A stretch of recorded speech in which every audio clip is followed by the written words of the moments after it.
عزیز سامعین، صبح بخیر۔ ہمارا اس ہفتے کا مضمون ہوگا قابل یادداشت۔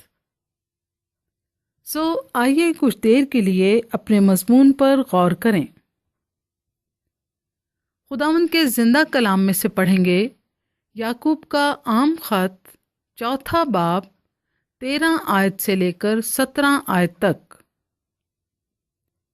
تم جو یہ کہتے ہو کہ ہم آج یا کل فلاں شہر میں جا کر وہاں ایک برس ٹھہریں گے اور سوداگری کر کے نفع اٹھائیں گے، اور یہ جانتے نہیں کہ کل کیا ہوگا، ذرا سنو تو تمہاری زندگی چیز ہی کیا ہے، بخارات کا سا حال ہے، ابھی نظر آئے ابھی غائب ہو گئے۔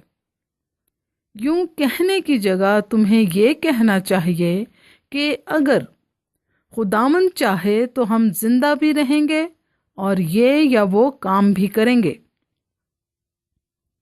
مگر اب تم اپنی شیخی پر فخر کرتے ہو، ایسا سب فخر برا ہے۔ بس جو کوئی بھلائی کرنا جانتا ہے اور نہیں کرتا، اس کے لیے یہ گناہ ہے۔ پاک کلام کے پڑھے اور سنے جانے پر خدا کی برکت ہو، آمین۔ انجیل مقدس میں پیشواؤں کو یاد رکھنے کے بارے میں یوں تلقین کی گئی ہے۔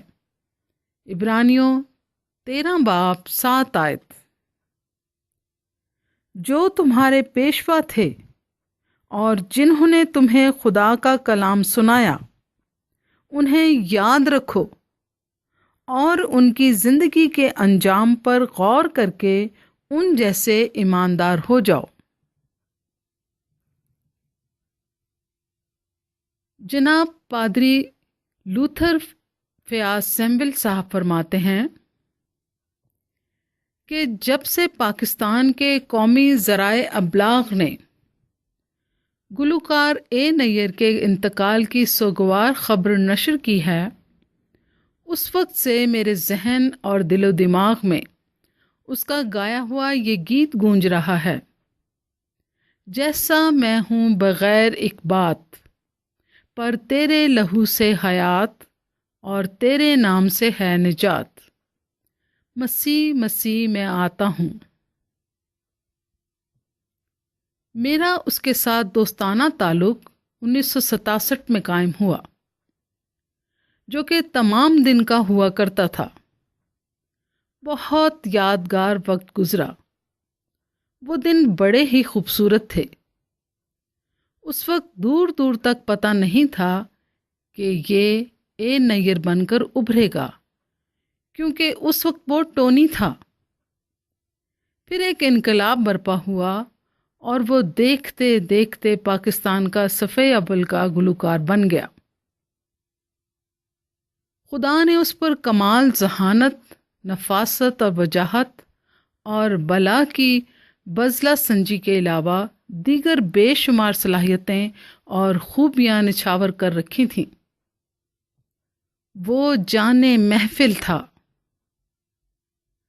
قومی اور بین الاقوامی شہرت رکھنے کے باوجود بڑا حلیم تھا، دوستوں کا دوست تھا، بے حد خوش مزاج تھا۔ المختصر وہ مرقع کمال شخصیت تھا۔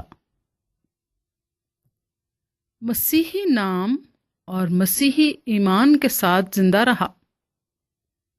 اس کی بے پناہ مصروفیات نے باقاعدگی سے اتواری عبادتوں اور کلیسیائی سرگرمیوں میں شمولیت کی عادت کو کم ضرور کر دیا، مگر ختم نہ کر سکیں، کیونکہ جب وہ ٹونی تھا تو اپنی کلیسیا کا اثاثہ تھا، اور جب وہ اے نیئر بن کر ابھرا تو مسیحت کا اثاثہ ہو گیا، اور اب یہ اثاثہ یادگار بن گیا ہے۔ وہ اپنی مدھر اور جاندار تانے گونجنے کے لیے اپنی سکونت گاہ کے لیے رخصت ہو چکا ہے، وہ سکونت گاہ جو کہ ہر مسیحی ایماندار کی آخری آرام گاہ ہے۔ یوحنا رسول کی انجیل